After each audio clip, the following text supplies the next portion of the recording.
যে সকল বন্ধুরা চিকেন পছন্দ করেন না, আপনারা কিন্তু চিংড়ি মাছের এই রেসিপিটা একবার হলেও ট্রাই করতে পারেন। আশা করছি আপনাদের সকলেরই পছন্দ হবে।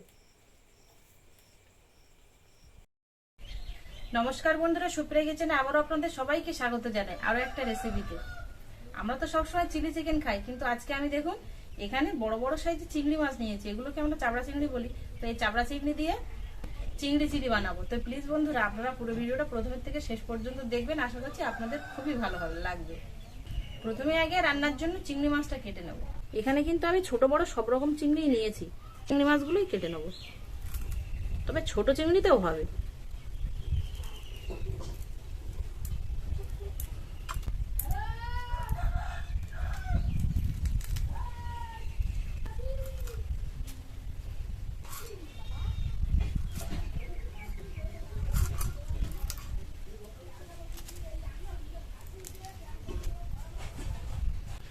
মাথাগুলো নেব না, মাথাগুলো আমি অন্য তরকারির সাথে রান্না করে খেয়ে নেব।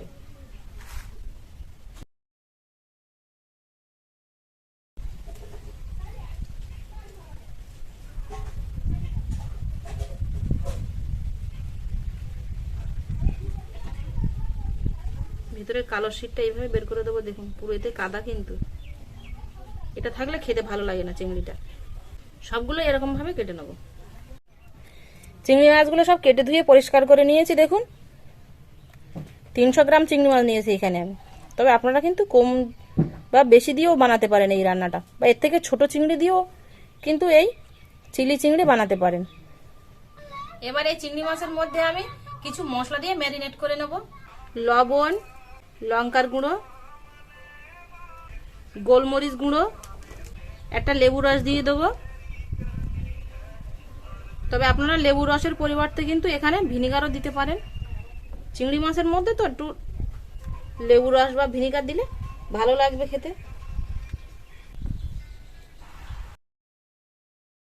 বাটিতে একটা ডিম ফাটিয়ে ডিমটাকে ফাটিয়ে নেব, দিয়ে দেবো। এর মধ্যে আমি 2 চামচ অ্যারারুট দিয়ে দেবো। তবে আপনারা অ্যারারুটের পরিবর্তে কিন্তু এর মধ্যে 1 চামচ কর্নফ্লাওয়ার দিতে পারেন। আর দিয়ে দেবো 1 চামচ ময়দা। আদা রসুন বাটা দিয়ে দেবো 1/2 চামচ। এবার ম্যারিনেট করে নেব।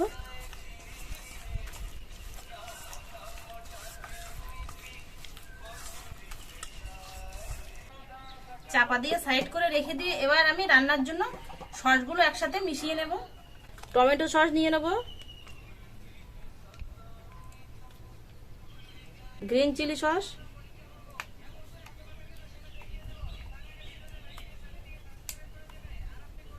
সয়া সস, জল দিয়ে মিশিয়ে নেব।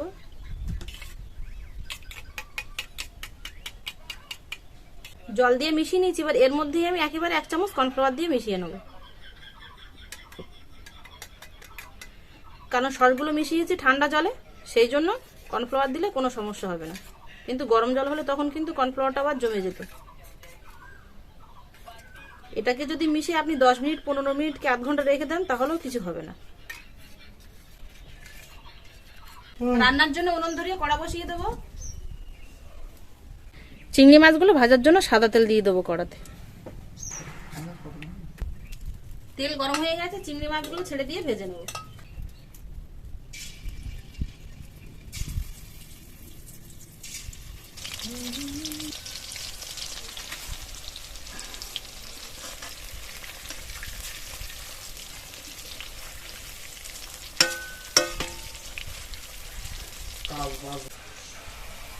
চিংড়ি মাছগুলো দেখুন বন্ধুরা এরকমই লাল করে ভেজে নিয়েছি। আর এই অ্যারারুটটা দিলে কি হয়, চিংড়ি মাছটা কিন্তু সফট থাকবে, একদম হার্ড হয়ে যাবে না।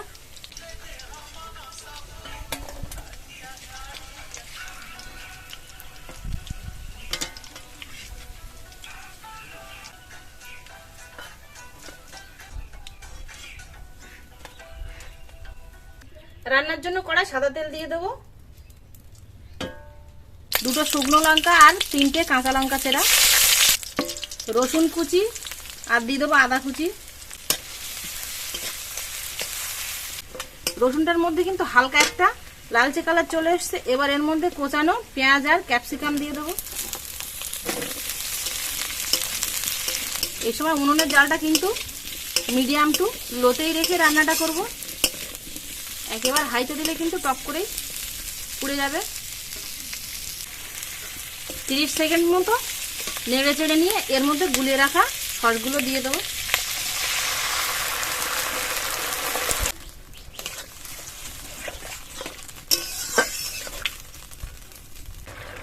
ঝোলটা কিন্তু ফুটে উঠতে শুরু হয়েছে। এর মধ্যে ভেজে রাখা চিংড়ি মাছগুলো দিয়ে দেবো।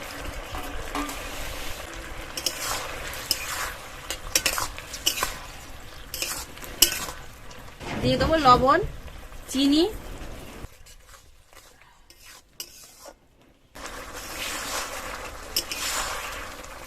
চিংড়ি মাছটা দিয়ে আমি কিন্তু 40 থেকে 50 সেকেন্ড মতো রান্নাটা করে নিয়েছি। দেখুন বন্ধুরা, কালারটা কত সুন্দর এসছে চিলি চিংড়ির। এখানে আমি গোটা গরম মশলা, এস্টার আর মৌরি একসাথে ভেজে গুঁড়ো করে রেখেছিলাম, সেই মশলাটা এবার এর মধ্যে দিয়ে দেবো। আর ঝোলটাও কিন্তু দেখুন এরকম গায়ে গায়ে আছে গ্রেভিটা। এবার নামিয়ে নেবো, এর থেকে আর হালকা করবো না। রান্নাটা হয়ে গেছে, এবার নামিয়ে নেবো। চিংড়ি মাছ দিয়ে এই চিলি চিংড়ি রেসিপিটা যদি আপনারা একবার খান তাহলে কিন্তু এর স্বাদ সারা বছর আপনার হাত আর মুখ থেকে যাবে না।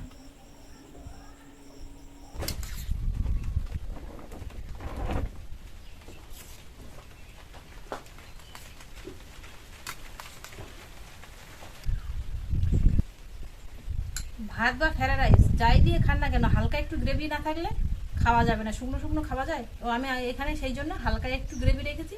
তো আপনারা কিন্তু গ্রেভিটা কমাতেও পারেন, আবার এরকম হালকা রাখতেও পারেন।